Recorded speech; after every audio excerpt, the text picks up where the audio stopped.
pourquoi moi? Pourquoi est-ce que j'ai vécu ça? Qu'est-ce qu'il faut que j'en fasse? Ça a été la question de presque tous les jours pendant un temps infini. On passe pour des allumés réellement, quoi. Hein. On passe vraiment pour des gens particuliers, quoi. Un petit peu hors norme. Bon, j'ai essayé d'expliquer, de montrer, etc. Puis plus j'expliquais, plus je sentais bien en fait qu'on me prenait pour un dingue. Enfin moi, ma prof, c'était la liste de médicaments qui s'allongeait.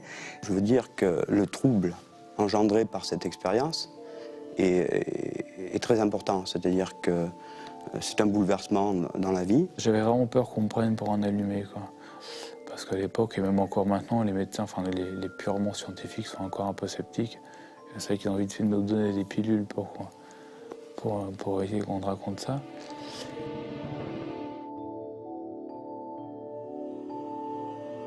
Il aura fallu attendre 1975 pour qu'aux États-Unis, le livre du Dr Moody, La vie après la vie, révèle au monde entier l'impensable. Des récits incroyables et souvent identiques de personnes qui, ayant frôlé la mort, témoignent d'une troublante expérience. Cette expérience se nomme EMI, expérience de mort imminente, ou NDE en anglais, Near Death Experience. Elle est vécue par des personnes au seuil de la mort, lors d'un coma ou d'une anesthésie. Ces personnes décrivent avoir ressenti des perceptions très fortes, comme un passage dans un tunnel de lumière, une vie à l'extérieur de leur corps, ou encore une rencontre avec des êtres d'amour. Tous sont persuadés que ce qu'ils ont vécu n'était pas un rêve, mais bien la réalité. Voilà, donc cette EMI s'est produite en 1999, c'est-à-dire il y a 10 ans. C'est un accident de santé, c'est pas un accident brutal, tout simplement une varicelle, qui est une maladie plutôt réservée aux enfants, si j'ose dire, et donc qui est dangereuse à un certain âge. J'ai fait une complication pulmonaire gravissime. Je me suis retrouvé donc dans le coma pendant 3 semaines, qui a été prolongé pour des questions de souffrance et de difficultés. Donc voilà, l'EMI a commencé dans cette phase, donc bien sûr. J'ai eu un accident de la route le 6 mai 2003. En fait, je conduisais, je revenais d'un entretien professionnel. Et en fait, je conduisais donc sur une départementale, normalement. Et à un moment donné, donc il devait être à peu près 12h30, je savais l'heure parce que j'avais regardé l'heure, parce que pour appeler mon conjoint, que j'étais un peu en retard. Et en fait, là, tout d'un coup, l'accident est arrivé. La médecine et les neurosciences doivent reconnaître le phénomène. Je pense, malheureusement, que trop longtemps, il y a eu un manque de confiance quelque part dans nos patients. Et trop longtemps, ça a été un tabou. C'est quelque chose de tellement particulier que les patients ont eu peur d'en parler, certainement aux médecins. Et je pense que ça, finalement, a changé. Des études ont montré que le phénomène est réel, est observé partout dans le monde, peu importe la culture, que par contre, il y a des composantes culturelles qui vont déterminer plutôt le contenu de différents de ce vécu subjectif. Mais pour moi, c'est une réalité physiologique qui mérite vraiment d'être étudiée. J'ai fait mon EMI suite à un accident vasculaire cérébral. J'ai vu les secours arriver. Je me rappelle très bien le moment où on m'a conditionné, où on m'a mis dans le matelas coquille. J'ai senti en fait l'hélicoptère qui se soulevait. Et ma dernière pensée, ça a été « c'est bon, tu t'en vas, c'est bon, on va te sauver ». Voilà. Et puis à partir de là, j'ai sombré dans le coma. Le souvenir d'après, entre le fait de « hop, je décolle, je m'en vais, c'est bon, je pars à l'hôpital », le réel d'après, ça a été ouvrir les yeux au déchocage. Et entre ces deux moments, et ben voilà, j'ai fait une expérience de mort imminente. On commence à se demander un petit peu si c'est un phénomène récent. Alors on a d'abord découvert dans une première étape qu'on a des témoignages de ce genre depuis la plus haute antiquité, en grec ou en latin, et également des témoignages dans toutes les autres cultures. Depuis la préhistoire, en passant par le Moyen-Âge, toutes les grandes civilisations ont toujours cru qu'il y avait une expérience après la mort et que cette expérience se manifestait au travers de leur chaman ou au travers donc de personnages à qui le groupe avait dévolu ce rôle social. Voilà, en fait, à 24 ans, j'avais une vie de chef d'entreprise, autodidacte complètement, déjà bien affirmée. Et en fait, c'est un faisceau d'éléments, de difficultés, à la fois professionnelles, sentimentales, qui sont venus en quelques jours complètement m'anéantir. Voilà, je me suis retrouvé anéanti à un tel point que je me suis amené tout ça. Enfin, j'ai été amené dans la vie à vouloir mettre fin à mes jours. 1949, date fatidique pour moi, puisque j'avais 20 ans et j'ai fait mon service militaire. Une balle a explosé dans ma poitrine. L'officier qui commandait la compagnie m'a mis sur une jeep et on m'a embarqué pour aller à l'hôpital. Et puis à ce moment-là, je suis un petit peu tombé dans les pommes, dans la mesure où j'avais quand même perdu beaucoup de sang, j'étais fatigué, faible. Et je me suis retrouvé sur une table d'opération. Et puis je suis tombé à ce moment-là dans un trou noir. On ne peut pas expliquer actuellement l'expérience de mort imminente. On a des hypothèses qui pourraient expliquer certains éléments de l'expérience. On n'a aucune hypothèse qui permettrait d'expliquer l'ensemble de l'expérience. Toutes ces hypothèses, il n'y en a aucune qui permettrait d'expliquer cette étape de ce qu'on appelle donc la out-of-body experience ou la décorporation, où là, on a quand même maintenant un grand nombre de cas qui sont documentés, où des personnes ont rapporté avoir vu ou entendu des faits qui se sont produits soit à côté d'elles, à côté de leur corps physique, ou même dans d'autres lieux, pendant ce laps de temps où elles étaient, en tout cas, en mort apparente, on va dire. J'étais dans notre maison de campagne familiale, c'était un soir d'été très simple, et puis ma grand-mère découvre que le lampadaire de l'entrée ne marche pas. Et donc je lui dis, bouge pas, je vais y aller. Et comme j'étais un peu une sauvageonne, j'étais toujours pieds nus. Et donc quand je me suis approchée du lampadaire, j'ai saisi le lampadaire donc sans regarder, et il n'y avait pas d'ampoule et quelqu'un avait laissé la prise en fait attachée, donc branchée. Et ce qui s'est passé, c'est qu'en fait je devais avoir les mains un peu humides. Et comme le lampadaire était en fer forgé, le courant courait dans le lampadaire et moi j'étais pieds nus, donc ça faisait circuit fermé. Donc je suis restée collée. Puis l'électricité a couru et puis c'est comme on a tous les muscles qui tétanisent, on se met à trembler. Et puis je me suis mis à crier comme on crie dans les films d'horreur. C'était vraiment horrible, ça a résonné dans toute la maison. On a un phénomène qui est totalement reconnu par la communauté médicale et scientifique. Et en même temps, on n'a pas d'explication depuis une trentaine d'années. Donc, la conclusion, c'est qu'a priori, on peut se trouver devant un phénomène nouveau sous les yeux de la science et de la médecine. Donc, dans ces cas-là, la première des choses à faire, c'est de l'explorer, c'est d'essayer de comprendre ce qu'il y a derrière. Ce sont plusieurs épisodes, effectivement, de patients qu'on a pu prendre en charge, notamment en secteur préhospitalier, c'est-à-dire en SAMU, où on se retrouve avec parfois des réanimations cardio-pulmonaires de patients qui sont quasiment en état de mort apparente, qui sont le plus souvent assez prolongés, pour lequel on est en droit de penser que malheureusement on ne va pas pouvoir sauver le patient, et sur des récupérations parfois inespérées.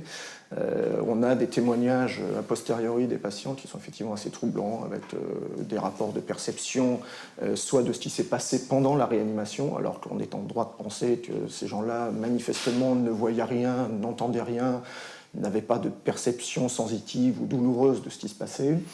Et alors qu'ils nous rapportent qu'ils ont effectivement entendu des bribes, voire, alors parfois c'est un petit peu plus ésotérique, mais effectivement des perceptions qu'on va qualifier de beaucoup plus globales et de beaucoup plus, on va dire, intrigantes, de gens vus par exemple à travers des murs, à travers des pièces, et c'est vrai que ça pose des questions. Le 9 octobre 1996, quelques jours après mes 21 ans, j'ai été victime d'un accident de la voie publique. J'ai été fauché par une voiture le matin en traversant la route. J'étais presque arrivé au trottoir, d'après le rapport de la police, quand le gars m'a fauché. Donc mon choc a été assez violent, puisque les pompiers et le SAMU m'ont retrouvé à peu près 30 mètres de la voiture. 30 mètres du point d'impact. La violence du choc m'a plongé dans le coma tout de suite, et j'ai fait durant mon coma une ENDE. Il existe peu de chiffres précis sur le phénomène. Mais en croisant plusieurs statistiques provenant de différents pays sur ces 20 dernières années, on peut estimer aujourd'hui que 4% de la population mondiale aurait vécu une EMI. Il serait 12 millions aux États-Unis et 2,5 millions en France. Toujours en France, selon une enquête hospitalière, 15% des patients ayant subi un arrêt cardiaque ont témoigné avoir vécu une EMI. Nous avons donc choisi de donner la parole à ces témoins précieux et tenter de faire le point sur les connaissances actuelles d'un phénomène que la science commence à prendre au sérieux.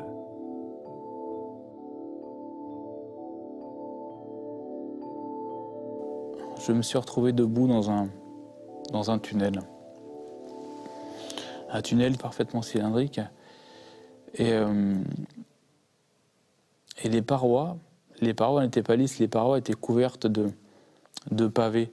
De pavés comme il y a dans les rues de Vieilleville ou même dans certaines rues de Paris, il y a des rues complètement pavées, que c'est pavé lisse. Et les parois avaient l'air humides et reflétaient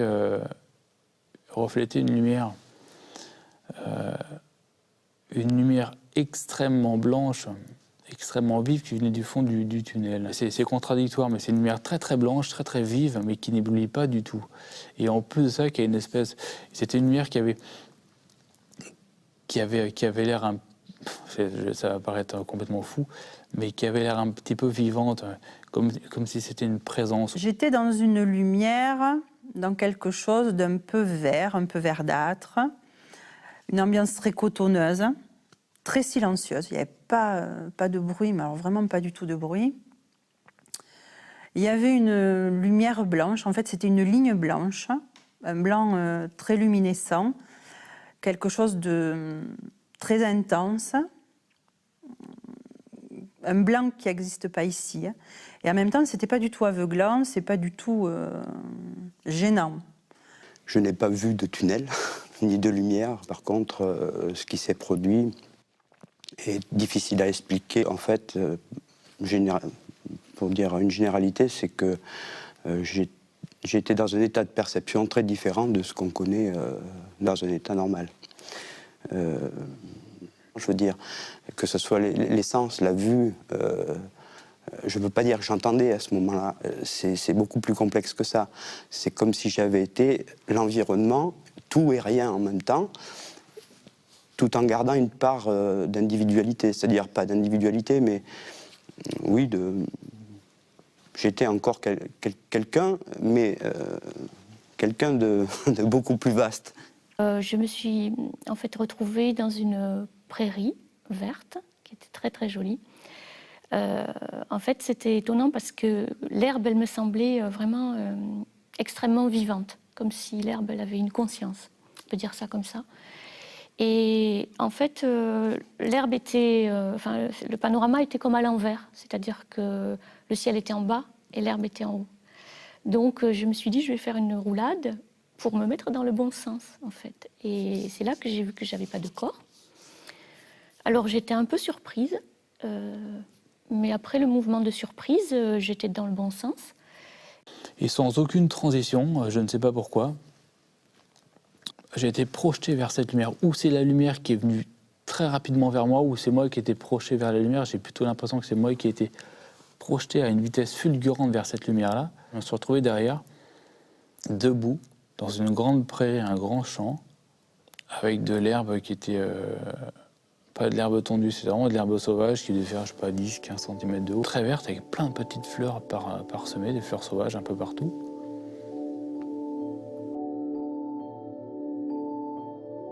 Je me suis réveillé en haut d'une pièce que je ne connaissais pas, avec où je pensais que c'était une salle d'opération, bien sûr, parce que je voyais qu'on opérait un individu sous un drap bleu. Et je me suis retrouvé surpris, étonné, bien entendu, mais nullement inquiet. Je n'étais pas inquiet du tout, c'était curieux comme état. Et puis j'étais là, en haut, ne sachant que faire, ou qu'est-ce qu'il m'arrivait, lorsque brusquement je me suis intéressé à ce que faisait le chirurgien. Et à ce moment-là, je suis arrivé à la pointe du bistouri du chirurgien, en une fraction de seconde, instantanément. J'ai eu envie de le voir, plouf, je l'ai vu. Moi, tout ce dont je me souviens, en fait, ce sont, comment dire, c'est une sensation, voilà. J'ai eu une sensation de tomber. Quand j'ouvre les yeux, et ben là, voilà, c'est ça qui est incroyable, c'est que je me vois au-dessus, enfin, je suis comme si j'étais collé au plafond, je me vois au-dessus de mon corps, et puis je peux voir toute la pièce. C'est comme si, en fait, ma vue était, enfin, toute la pièce était ma vue. Je voyais vraiment, c'est plus qu'à 360 degrés, j'avais une vue sphérique. Au moment où j'ai senti le cœur qui s'est contracté, en fait, dans un coup vraiment ultime, et donc c'est comme si j'avais lâché prise. Et donc je me suis retrouvée à très peu de distance de mon corps d'abord. Donc je le voyais trembler, je voyais ma grand-mère qui courait autour pour essayer de débrancher, de trouver une solution. Et moi j'ai tout de suite eu une sensation de paix intérieure, mais alors tout de suite, et de détachement par rapport au corps. Ça, je m'en fichais complètement, d'ailleurs ça m'appartenait pas en fait. J'ai noté une chose tout de suite, c'est que j'ai découvert que je pouvais voir à 360 degrés. Mais ça, je l'ai réalisé après. Mais sur le coup, je voyais à 360 degrés, c'était tout à fait normal. Je voyais les choses parce que je me concentrais dessus. Mais si je ne me concentrais sur rien, je voyais tout autour de moi, au-dessus, en bas, et je flottais. Je n'étais pas les pieds sur terre. Voilà. Je pouvais voir devant, je pouvais voir à droite, à gauche, en haut, en bas, en même temps. Je voyais à 360 degrés. Tout était tellement agréable, je peux dire agréable, que rien ne m'étonnait, ne m'effrayait, j'étais bien. Ensuite de quoi, si vous voulez, je me suis rendu compte aussi que je pouvais voir des choses bizarres, comme une plaque sous la table d'opération. Et disons que cette plaque, c'était une plaque de 18 cm, arrondie, avec marqué « Armes et cycle de Saint-Étienne », une plaque verte avec des lettres blanches. Et ça, c'est la chose qui est le plus important, car, si vous voulez, je pense que scientifiquement, je suis un des rares, alors que le médecin, homme scientifique, a pu vérifier tout ce que j'ai dit. Quand j'ai été un peu mieux, je lui ai dit « Mais docteur, je sais que sous votre table d'opération, il y a une plaque que j'ai vue, marquée Armes et cycle de Saint-Étienne. » Ben, il m'a dit, tu fabules, il y a des années que je me sers de cette table. D'ailleurs, il y a un molleton, donc tu ne pouvais pas le voir. Et puis, pour plus de simplicité, je vais aller voir. Donc, il est parti, il est revenu, 10 minutes plus tard, blanc comme un linge, en me disant, elle y est. Donc, si vous voulez, ça ne faisait que confirmer que tout ce que j'avais vu, c'était la réalité. Il suffisait que je pense à quelqu'un pour être en prise directe avec cette personne. C'est-à-dire, je pouvais entendre des communications téléphoniques, entendre des conversations qui n'étaient pas sur les lieux, puisque les personnes n'étaient pas là, et capter tout un tas de choses qu'on ne capte pas effectivement dans des périodes de vie normales. Pour en être vraiment persuadé, c'est simplement qu'en sortie de mon coma, j'ai décrit au chef des urgences une scène où il était présent avec 2 collaborateurs et une infirmière. Et j'ai pu retraduire toute leur conversation à ce moment-là, pensant que je l'avais réellement vécu, et vu, entendu avec les sens habituels. Or, il était un petit peu étonné, d'ailleurs un petit peu réfractaire à ce sujet, puisqu'il a été un petit peu goguenard sur le moment en me disant « Vous avez vu la lumière, vous aussi ?» Je dis « Non, mais par contre, je peux vous donner des détails sur les examens que vous m'avez faits. » Ils étaient très étonnés de la précision de ce que j'ai pu raconter, c'est-à-dire les dialogues, c'était fais voir la vésicule, ah ouais, c'est de la boue, hein, c'est de la boue cette vésicule. Amène sur le foie, oh là, ce foie il est énorme quoi, il est énorme, c'est qu'un édème ce type, hein, c'est qu'un édème. Et puis l'autre qui dit, amène sur le cœur pour voir, là, fais voir le ventricule, t'as vu la taille du cœur, le ventricule, c'est énorme, c'est énorme. Et il y en a un qui a répondu, c'est peut-être parce qu'il a un gros cœur qu'il est encore vivant. Voilà, et ça, je pense que c'est des dialogues, s'ils avaient eu le moindre doute sur mon état, je crois qu'ils se seraient un petit peu censurés parce que, à ma place, effectivement, pour moi, j'ai senti que c'était foutu, quoi. Et là, en un claquement de doigts, mais plus court qu'un claquement de doigts, je me suis retrouvé, je sais pas, comme je suis changé d'état, je me suis retrouvé dans ce que j'appelle le néant infini, parfait. Je me suis retrouvé dans le noir, le vide, j'ai envie de dire le rien, mais oui, rien, c'était rien. Et là, j'ai vu un petit point blanc. Mais un petit point blanc, mais j'aurais presque pu m'en fiche, ne même pas m'en rendre compte qu'il y avait ce petit point blanc. Et le fait d'avoir mon attention captée, attirée par ce point blanc, je ne sais pas si c'est moi qui ai été vers ce point blanc ou si c'est ce point blanc qui est venu vers moi, mais comme ça, instantanément, je me suis retrouvé dans une lumière. Je suis voyagé dans l'hôpital, j'ai vu des dortoirs, la salle des infirmières, enfin, etc. Et je suis revenu à ce moment-là, à nouveau, dans la salle d'opération. Et à ce moment-là, j'étais pas aspiré, mais attiré. J'ai été attiré vers le fond de la salle et je suis passé au-dessus de la personne qu'on était en train de charcuter. Je me rappelle être passé au-dessus de ses pieds, être redescendu et remonter légèrement dans un tunnel, une espèce de tunnel. C'était nuageux, grumeleux, et je suis monté dans ce tunnel.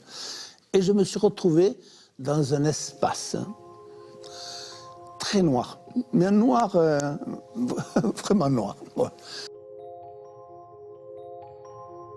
Je me rappelle en détail, hein, même 13 ans après, les premiers êtres vivants que j'ai vus, c'était un lapin. Un lapin qui est arrivé par l'arrière, qui m'a doublé par la gauche. Un lapin blanc. Et quand il a été devant moi, il s'est retourné, il s'est redressé sur ses pattes, il m'a regardé. Et puis il est reparti. Et il s'est dirigé vers cette grande butte qu'il y avait au fond.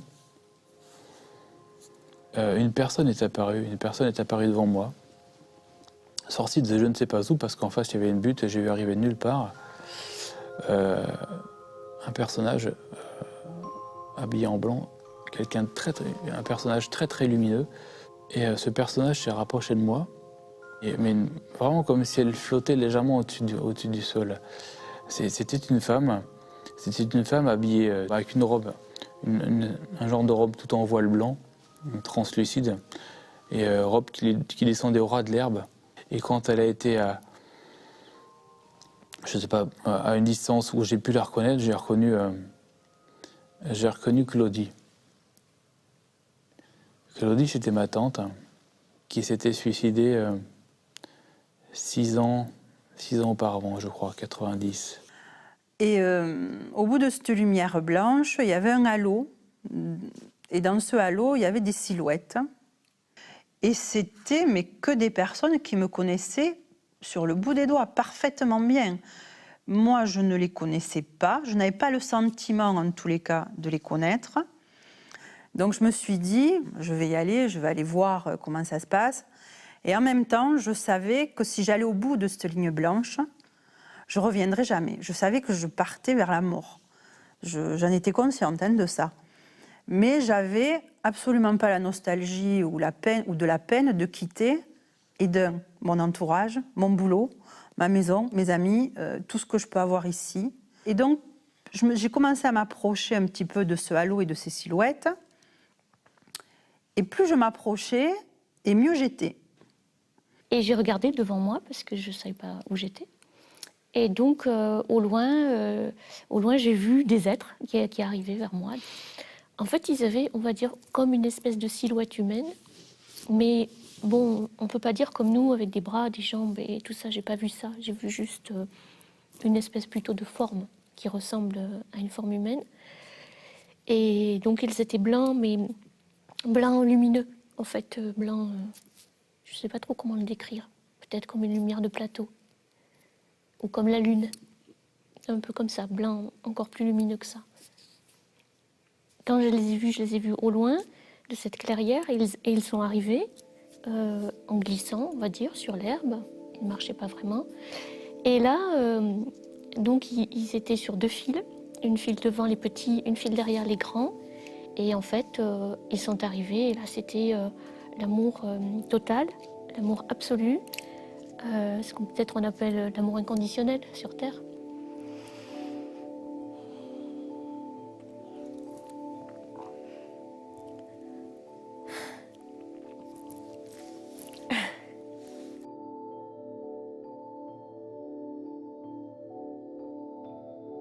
À un moment, sur la droite, est apparue une forme qui ressemblait, ça peut ressembler à une personne, mais c'était comme un nuage, rose tyrien. Et c'était plus grand que moi et ça dégageait beaucoup d'amour.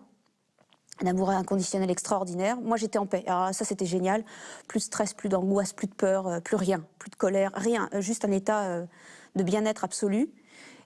Et l'être de lumière m'a dit « regarde ». Et en fait, il ne dit pas avec des mots, il me l'envoie en pensée. C'est-à-dire c'est la transmission de pensée et ces mots résonnent en moi. Et un écran est apparu. C'était un écran rectangulaire.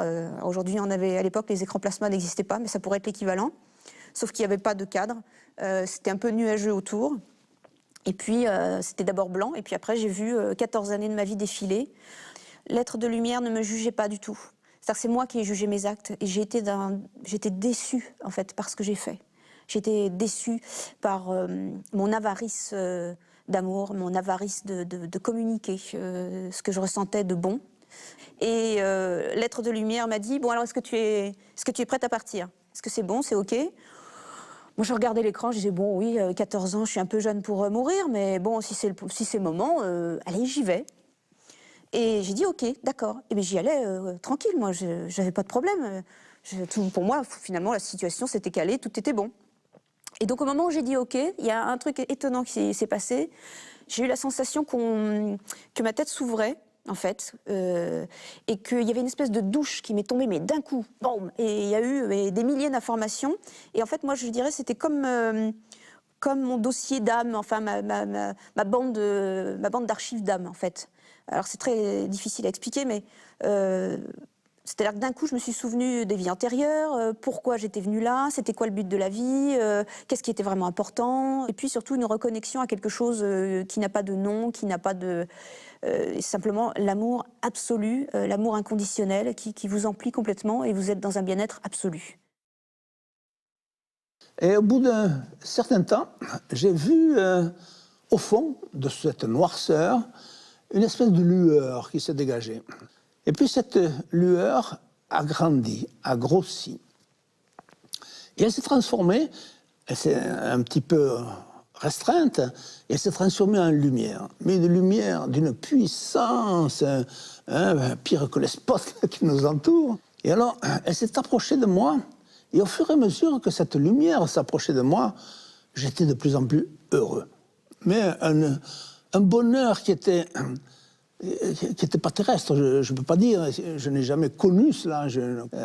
Cette lumière, il y a eu une discussion avec elle, il y a eu un échange, et surtout le sentiment que j'avais, c'était que cette lumière m'aimait. Et près de cette lumière, brusquement, je me suis rendu compte que je savais tout, je connaissais tout. Je connaissais tout, la botanique, les mathématiques, j'avais la science infuse, absolument.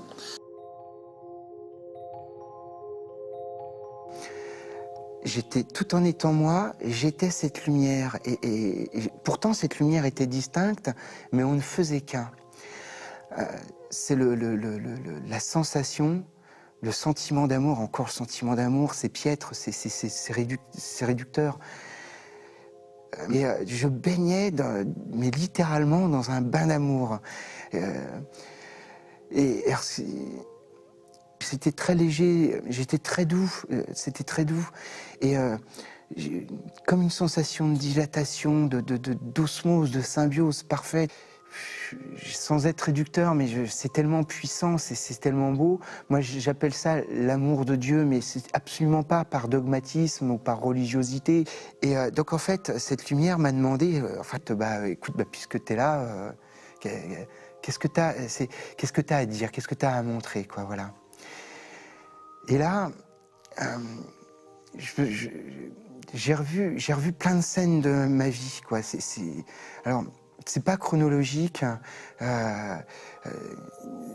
Et surtout, ce qu'il y a, c'est que quand j'ai revu ces scènes-là, c'est pareil, c'est très curieux à décrire parce que j'étais l'ensemble de la scène, j'étais le paysage, les choses, j'étais aussi toutes les personnes qui y étaient, et moi incluse dedans, et en même temps, comme un tiers détaché de tout ça, qui observait tout ça. je me rends compte qu'en fait, ça n'a rien d'extraordinaire. C'est des scènes de vie, de ma vie, des moments de scènes de ma vie de tous les jours. Un soir, bon, je rentrais, tout ça, et j'ai fait couler un bain pour ma conjointe. Et ça n'a rien d'extraordinaire hein, de faire couler un bain pour ma conjointe. Et pourtant, on m'a montré tout ce qu'il y avait comme énergie, comme amour dans cet acte-là, et tout le bien, enfin tout ce que ça peut générer comme ça. Et voilà, en fait, c'est plein de petites scènes, excusez-moi. C'est plein de petites scènes comme ça de ma vie. Dans le sens où je veux dire que je l'ai feuilleté, c'est-à-dire que j'ai été en avant dans le livre, sans le vouloir, c'est-à-dire qu'ils se sont présentés des scènes de ce livre, le livre de sa vie, qui n'avait pas eu lieu avant l'EMI, donc qui était à venir. Sur le moment, je ne les avais pas perçus comme des scènes à venir. Je les avais perçus simplement comme des scènes fortes, où j'étais spectateur, voire un peu acteur. La première scène, quand elle s'est vraiment produite, j'ai compris que c'est bien de ton avenir qu'il s'agissait. Donc, certaines scènes, je les ai décrites à des proches, avant qu'elles ne se produisent. Et il est très difficile d'amener une preuve, d'ailleurs, je ne cherche pas à en amener. C'est-à-dire que, pour moi, c'est clair, c'est bien ce qui s'est produit et que j'ai vu, ce que j'ai vu. Ces visions du futur, ce livre qu'on feuillette, à tout moment, il est consultable. C'est-à-dire que la notion de temps, de chronologie n'existe pas. Pour moi, elle n'existe plus. C'est-à-dire je sais que je suis contraint dans ma vie terrestre, dans mon enveloppe charnelle, de suivre, d'aller de ma naissance à ma mort. Or, dans cette expérience EMI, ces contraintes-là n'existent pas. Alors cet amour, c'est ça aussi, je pense, qui m'émeut, au-delà de l'accident, hein, parce que l'accident, c'est une chose. Mais cet amour, c'est un amour qui... On a du mal à le décrire ici, parce que c'est un amour qui n'existe pas ici, sur Terre. C'est un amour qui remplit, en fait, tout l'espace. Et qui... c'est un amour qui se dégage, en fait. Donc c'est un amour qui, voilà, qui est là, qui est infini. C'est un peu, on pourrait dire peut-être la béatitude.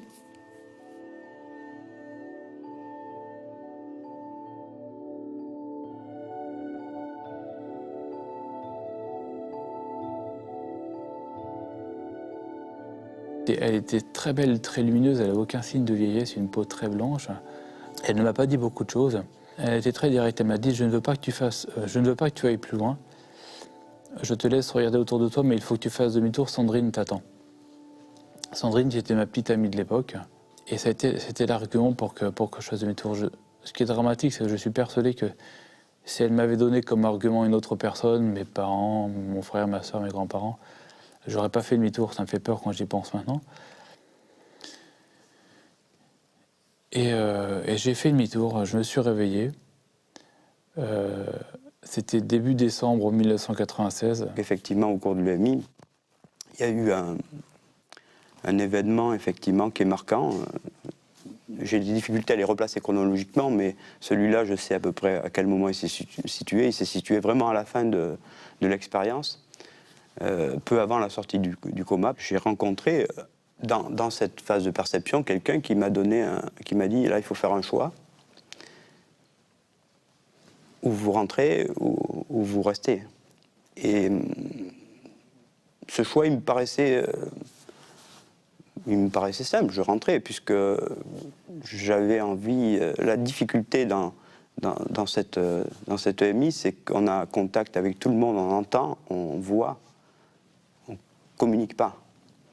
Et quelque part, le choix que j'ai fait de revenir, c'était probablement pour mes enfants, parce que quelque part, j'avais besoin d'être là pour mes enfants, et ce qui après m'a paru un peu stupide d'ailleurs, à vrai dire, après avoir fait le choix. J'ai fait ce choix, mais ne comprenant pas ce qu'il impliquait, c'est-à-dire que cette transparence, cette limpidité dans laquelle j'étais, cette facilité, j'avais pas la notion à ce moment-là que j'allais rebasculer dans quelque chose de très difficile à vivre. Et ça a été très galère. Hein. Le retour a été très galère, douloureux, à tous les points de vue. À un moment donné, j'ai entendu une voix, par contre ça c'était une voix féminine, qui m'a dit « on ne te veut pas ». Je me suis dit « ben tiens, elle est gonflée celle-là, pourquoi elle ne me veut pas ?» Ils ont tous l'air très heureux, très bien, mieux que moi. Tu veux t'obstiner à continuer à avancer, je vais te montrer pourquoi on ne te veut pas. Et donc à ce moment-là, j'ai vu ma tombe, mais vraiment ma tombe, il n'y avait aucun doute, c'était vraiment la mienne. Et devant cette tombe, il y avait 2 enfants, qui sont les enfants de ma meilleure amie d'enfance. Et ces 2 enfants, ils étaient mais alors extrêmement malheureux, ils pleuraient tout ce qu'ils savaient. Et donc, comme c'était vraiment très douloureux et inconcevable pour moi de les laisser dans cet état-là, j'ai pris la décision, parce que c'est vraiment une décision, de faire le chemin inverse, de revenir à la vie. Et c'est là où c'est difficile, parce que la difficulté, en revenant, en faisant le parcours inverse, c'est qu'on reprend possession de son enveloppe corporelle, avec tout ce qui va avec, tout l'environnement, le bruit, après la douleur physique, tout ce qui est autour. Moi, j'ai vécu ça comme une agression, réellement comme une agression. Malheureusement, ou heureusement, on va dire les deux, parce qu'il faut donner 50-50, ma grand-mère a trouvé un moyen avec mon frère de me débrancher, débrancher le corps, en fait. Et comme le corps sensiblement était encore viable, ça a été immédiat, c'est-à-dire c'est comme un aspirateur, je suis repartie direct dans le corps. Et là, ça a été terrible pour moi, parce que d'abord, j'étais prête à partir, donc j'étais dans l'idée de partir, mais c'est surtout la souffrance physique que j'ai ressentie. D'abord, j'avais l'impression de réintégrer une boîte de sardines, c'était vraiment cet effet-là, trop petit, froid, dur, et puis en plus, et j'avais surtout la sensation d'être extrêmement mal encastrée dans le corps. C'est-à-dire j'ai l'impression d'avoir la tête au-dessus du crâne, en fait, et d'avoir mes yeux au-dessus du crâne. Et je voyais rien, j'étais aveugle, je les voyais pas. Je les entendais, je les sentais, mais je les voyais pas.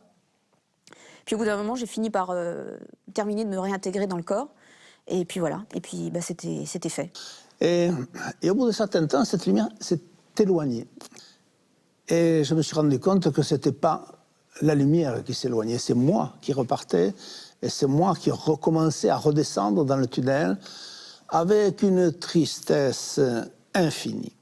J'ai réintégré par la fontanelle. Et je suis rentré dans ce corps qui est devenu mon corps, et j'ai épousé ce corps, souvent, comme je le dis, comme on épouse un gant, comme une main épouse un gant. Et j'ai recommencé à souffrir à partir de ce moment-là. Alors après, donc tout s'est arrêté tout d'un coup, c'est-à-dire que j'ai quitté cet endroit, j'ai quitté ces êtres merveilleux, et je me suis retrouvée de nouveau dans la voiture. Et là, c'était très violent, parce que la douleur, déjà, c'était intolérable, la douleur dans le corps. Et en fait, il y avait quelqu'un à côté de moi, un pompier, qui m'a dit, en fait, ouvrez les yeux, il faut ouvrir les yeux. Donc j'ai ouvert les yeux et j'ai vu le volant déformé. J'ai compris tout de suite que c'était très lourd, parce que j'ai vu tout de suite un peu comme ça la voiture qui avait l'air déformée et la douleur qui était vraiment immense dans tout mon corps. Donc j'ai compris que c'était grave. On m'a emmené, j'ai pas de mots, mais on m'a emmené dans l'univers création. Et en fait, j'étais à la fois ce tout, cette immensité parfaite, cette infinité, et je me suis senti traversé, mais d'une énergie. Ce bain d'amour dans lequel je baignais a été encore plus fort de cette énergie, je vous assure. Et là, j'ai réintégré mon corps. Et depuis que j'ai intégré mon corps, je vous assure, je mesure et je pèse le sens et le poids de l'incarnation. C'est moi qui dis que c'est atroce, parce que j'ai conscience d'où je viens et ce que j'ai vécu. Et je me sens tellement limité, c'est pénible. Bon, maintenant j'ai appris à vivre, hein, mais c'en est presque douloureux et déprimant au début, quoi, voilà.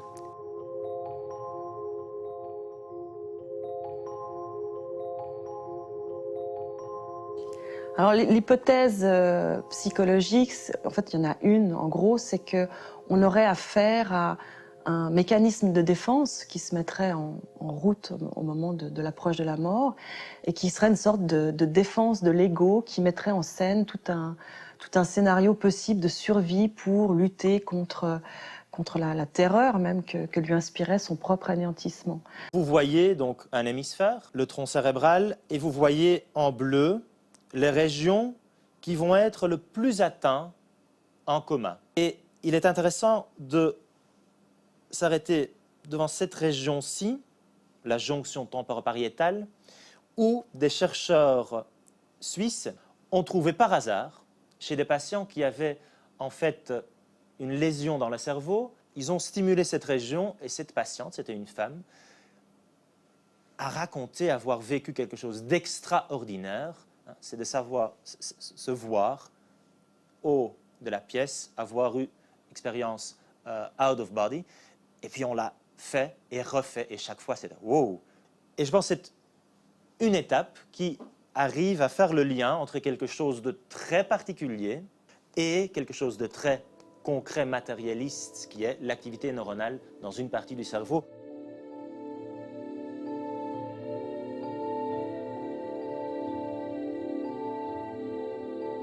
J'avais vraiment peur qu'on me prenne pour un allumé, quoi.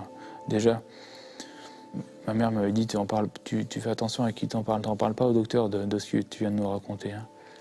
Ce qui fait qu'on met du temps à en parler, en fait, c'est que on a peur du regard des autres et du jugement de valeur des autres. Elle fume, elle boit, elle n'est pas bien, elle est normale, elle n'est pas normale. Moi, je me suis retrouvée confrontée, c'est vrai, à une certaine solitude par rapport à cette expérience, parce que je ne voyais pas très bien à qui en parler. Je n'étais pas trop branchée pour en parler à des prêtres. Après, je me disais, les personnes, on va dire, qui ne l'ont pas vécu, ils ne comprennent pas trop bien pourquoi c'est si important et si bouleversant. Et pourquoi ça change tant les choses? J'ai étudié pendant 20 ans plusieurs centaines de témoignages. Et il y a beaucoup d'éléments qui sont concordants, qui laissent penser qu'on peut appréhender ce phénomène d'une manière très simple, sous la forme d'une perception globale d'information. Une perception globale, c'est très simple. Ces personnes vous disent qu'elles ont perçu ce qui s'était passé autour d'elles. On sait en même temps qu'elles n'ont pas pu le voir avec les yeux, qu'elles n'ont pas pu l'entendre avec les oreilles. Donc, le protocole de recherche que nous sommes en train de mettre au point et de lancer va porter essentiellement sur une tentative d'objectivation des perceptions vérifiables durant une expérience de mort imminente. Les étapes du protocole de recherche que Jean-Pierre Jourdan propose et pour lequel on essaie de s'inscrire dans une communauté médicale, c'est, première chose, essayer de définir l'état de mort imminente. C'est quoi? Déjà, ce ne sera pas très simple, il va y avoir un travail collectif là-dessus. Deuxième chose, c'est d'essayer de démontrer, si elles existent, c'est la vraie hypothèse générale de départ, que les perceptions neurosensorielles qu'il y aurait autour des états de mort imminente existent vraiment et qu'elles sont différentes de celles que l'on connaît. L'audition devient différente, les sensations visuelles deviennent différentes. Il y a peut-être cette notion de perception globale des sens qui est différente.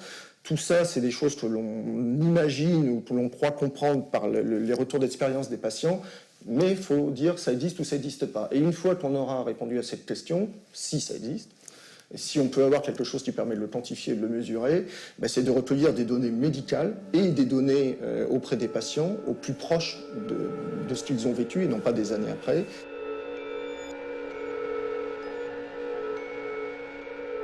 Les mots sont difficiles à placer sur ce qu'on ressent dans ces moments-là, la perception que l'on a. Donc, simplement, par analogie, maintenant, je me raccroche à un bocal avec un poisson rouge. La vie normale, vous êtes le poisson rouge dans un bocal qui aurait, si on veut, un fond sans teint et on ne verrait pas à l'extérieur du bocal. Vous faites l'expérience. Vous êtes à la fois dans le bocal et hors du bocal, c'est-à-dire vous avez une perception de l'océan. C'est comme si le bocal était posé dans l'océan et vous avez accès à l'océan. Rien n'a changé dans le bocal. Votre perception du bocal est la même. Elle est vue avec un environnement beaucoup plus vaste et une vue différente de ce qu'est notre environnement. Je me suis rendu compte qu'il y avait vraiment un très gros problème avec le vocabulaire qui était employé dans ces récits. Et que souvent, on a des récits qui sont assez stéréotypés, que finalement, tous les témoins emploient un peu le même vocabulaire, et que quand on creuse, assez vite, on a des descriptions qui s'éloignent beaucoup. Et on se rend compte que c'est des phénomènes qui sont beaucoup plus complexes que ce que l'on croit. Et j'insiste beaucoup sur ce problème de vocabulaire parce que souvent ça discrédite un petit peu ces témoignages aux yeux des scientifiques. J'ai pas l'impression d'avoir vécu, enfin d'être quelqu'un d'extraordinaire, quoi. Je veux dire, ça peut arriver à n'importe qui. Hein. Je pense qu'il y a plein de gens à qui c'est arrivé qui n'en parlent pas. Si vous voulez, il y a 60 ans, et ça ne s'efface pas, à chaque fois que je vous en parle avec le même bonheur, parce que je suis à nouveau près de la lumière. Et cette lumière, si vous voulez, je pense que j'en ai ramené un petit bout avec moi, et que je l'ai toujours en moi. C'est un souvenir qui, je ne sais pas, c'est comme s'il était indestructible, oui. Il est très présent et je me rappelle exactement tout ce qui s'est passé. Il n'y a pas beaucoup de choses de toute façon. Et c'est un souvenir, oui, qui reste vraiment aussi intense, toujours. Tous les sujets métaphysiques ou la philosophie qu'on a de la vie, des autres, tout ça est bouleversé, c'est-à-dire qu'il y a un changement des valeurs profonds. L'approche des autres est différente, l'approche de l'environnement est différente. Et pour ma part, il y a eu une période extrêmement difficile, l'année qui a suivi cette expérience. J'ai tout changé, je veux dire, j'ai divorcé pratiquement dans les 2 ans qui ont suivi l'expérience parce qu'il y avait une incompréhension totale des changements qui s'étaient opérés chez moi. Et puis moi, j'avais tellement changé effectivement que j'avais des difficultés dans mon couple. Je me suis rendu compte, c'est que souvent, même si les gens disaient avoir vécu quelque chose de merveilleux, de fabuleux, que c'était un cadeau extraordinaire, dans le quotidien, elles ne le vivaient pas aussi bien que ça. Et qu'il y avait finalement, dans certains cas, une réelle détresse. Et parfois même, on pouvait parler de traumatisme dans la mesure où il y avait vraiment un avant et un après. Et un avant et un après la NDE, et que cette transition allait être plus ou moins bien vécue selon, on va dire, le profil psychologique et la personnalité de la personne. Les valeurs ont changé, c'est-à-dire que j'étais plus intéressée tellement par la matérialité. J'étais plus trop intéressée non plus par gagner de l'argent. Et donc c'était assez déstructurant, un peu pour moi déjà, puisque c'est comme si toute ma personnalité changeait. Donc déjà c'est pas très évident dans le rapport à soi-même. Depuis, ça fait 13 ans maintenant. Ça fera 13 ans au mois d'octobre. La vie a quand même une autre saveur. La vie a complètement changé. On ne ressort pas indemne d'un événement comme ça. J'ai non seulement pas envie de mourir, mais j'ai envie de profiter de la vie au maximum, ouais, vraiment. Je vis ma vie avec responsabilité. C'est-à-dire que j'ai un grand sens profond de mes actes. Mes actes ont des conséquences. C'est très important. Il faut que je fasse extrêmement attention à tout ce que je fais. C'est très important. Et le premier des commandements, dire qu'on aime, le montrer, et même si c'est des affections à des niveaux et des forces différentes, peu importe. Se marrer, faire une blague, même une mauvaise blague, mais offrir 5 minutes, 3 grammes de bonheur à quelqu'un, moi j'ai conscience que quand j'offre 3 grammes de bonheur à quelqu'un, la personne va rentrer chez elle, va avoir reçu 3 grammes de bonheur qui peut-être elle va le passer à la personne chez elle, qui elle-même va le recevoir, etc. etc. Et c'est comme un jeu de domino. Je pourrais dire quelque part que je suis rescapée de quelque chose de sublime, d'extraordinaire, d'inimaginable. Forcément, ma vision est directement spirituelle, religieuse, mystique même. Il est évident qu'il y a le point de vue des médecins. Mais je dirais le médecin, les neurologues, psychiatres, tout ce que vous voulez, s'arrêtent forcément à la décomposition du corps. Je pense que finalement, toutes ces expériences aux frontières de la mort ou de mort provisoire sont déjà un passage vers une autre dimension, celle où se trouve Dieu. Et puis alors on se tourne aussi vers les mystiques, bien entendu, chrétiens ou non chrétiens. Et alors là, on en trouve toute une série qui ont fait effectivement des expériences très semblables à celle-ci. Donc là, ce phénomène de la sortie du corps, on a quelques récits très précis. Je pense à Anne-Marie Lindmeier au XVIIIe siècle à Munich. Elle va même demander au Christ de ralentir le processus pour qu'elle puisse mieux l'observer et le décrire à son confesseur. Et puis, ce qui est remarquable chez les mystiques, c'est qu'ils ne vont pas s'attarder dans les étapes intermédiaires. Ils sont vraiment directement appelés à faire une expérience de Dieu. Donc là, ils foncent au niveau le plus élevé de ceux qui ont fait ces expériences aux frontières de la mort, vraiment le niveau, au terme tout à fait de la fusion en Dieu, de la fusion dans la lumière. Je pense que c'est l'histoire de la science, qu'une partie de notre pensée magique est remplacée par la pensée rationnelle scientifique. On a eu l'exemple avec le rêve, qui pendant très longtemps est resté, je dirais, le domaine comme la conscience au terme large de la philosophie. Et bien maintenant, finalement, on a les outils. Et avoir les outils, c'est très important en science. Ce qui faisait que Galiléo était un très grand astronome et a pu faire des découvertes extraordinaires, c'est parce qu'il avait des lentilles, des télescopes. Et maintenant, nos télescopes, c'est quoi? C'est ce genre de scanner qui permet de zoomer avec de plus en plus de détails sur l'activité de ce cerveau qui est l'objet le plus complexe qu'on connaît dans l'univers. Certes, on n'a pas encore tout compris de l'activité dans ces milliards de neurones et ces centaines de milliers, de milliards de connexions, mais petit à petit, on va dans la bonne direction et je reste là, un scientifique rationnel mais optimiste. Pour moi, c'est la suite, c'est-à-dire que dans ma compréhension et dans ma croyance d'aujourd'hui, c'est que la vie ne s'arrête jamais en fin de compte. La vie est comme un cercle. Et donc, à un moment donné, on est ici dans des corps, évidemment, et puis à un autre moment, on est ailleurs, dans d'autres plans. On passe d'un état à un autre. C'est-à-dire que on est toujours en vie. En plus, je suis la même personne. Je passe de l'autre côté au départ, j'ai les mêmes réflexions, j'ai les mêmes sentiments, mais on a enlevé la peur. La peur, ça appartient au corps. Le stress, ça appartient au corps. Donc c'est la même chose. Je suis en vie d'un côté, d'une façon, et je suis en vie de l'autre côté, d'une autre façon. C'est de passer de l'autre côté du miroir. C'est tout. On passe une porte, voilà. Une porte invisible. C'est comme passer un portique d'aéroport. Voilà. C'est exactement la même sensation. Il est évident que cette NDE, ensuite, on la retrouve à toutes les époques, et plus particulièrement au Moyen-Âge, dans les ars moriendi. Les ars moriendi, c'était l'art de bien mourir. C'était écrit en latin, et pour permettre aux personnes de mieux s'en aller, je dirais, on racontait ce genre d'expérience. C'est ce qui se passe d'ailleurs en ce moment aussi. Hein, c'est de la même... C'est un espoir, cette expérience, pour ceux qui vont s'en aller.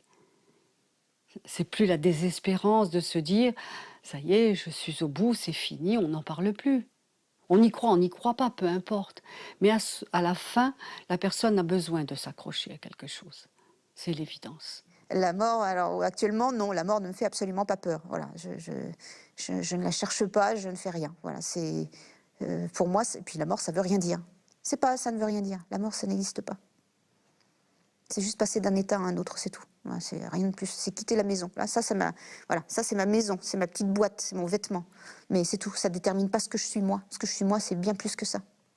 La vie ne se termine pas avec la mort. C'est une autre chose. C'est un passage, c'est une étape, mais ce n'est pas la même chose. Je le ressens comme une étape, c'est-à-dire que ce n'est pas une croyance aujourd'hui, c'est une certitude pour moi. C'est-à-dire que, et c'est pour ça, je pense que les craintes sont complètement abolies chez moi, les craintes que je peux avoir pour moi-même ou pour même mon entourage. C'est-à-dire que le fait de perdre quelqu'un de cher ne m'effraie pas vraiment, compte tenu de l'expérience que j'ai vécue. Et je vois bien qu'il y a eu un temps, après l'expérience, où j'ai vraiment intégré, j'ai cheminé, j'ai digéré, j'ai appris à vivre avec, j'ai appris à vivre avec moi-même, j'ai appris vraiment, voilà, j'irais à trouver un centre d'équilibre, un point d'équilibre, voilà. Alors, ça rend pas la vie plus belle, hein. La grande différence, c'est que j'ai des choses qui sont plus fortes que ces problèmes-là. J'ai des choses plus belles qui prennent le dessus, voilà. Pour conclure, j'ai suffisamment entendu de témoignages concordants pour avoir la certitude qu'il y a de toute façon quelque chose à chercher là derrière. On ne peut pas se contenter d'explications simplistes, qu'elles soient rationalistes en disant oui, bon, c'est des hallucinations, on n'en parle plus, ou c'est les médicaments, on n'en parle plus, ou alors c'est la conscience, c'est l'âme qui sort du corps, on n'en parle plus. Ça, c'est pas des explications. On est médecin, on est scientifique. Il y a un certain nombre de phénomènes répétitifs qui sont consistants, qui sont cohérents.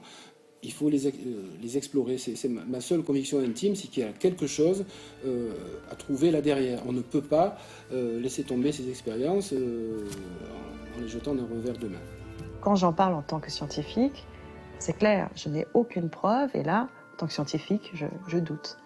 Après, dans mon ressenti personnel, je dirais que mon ressenti est qu'il y a quelque chose après.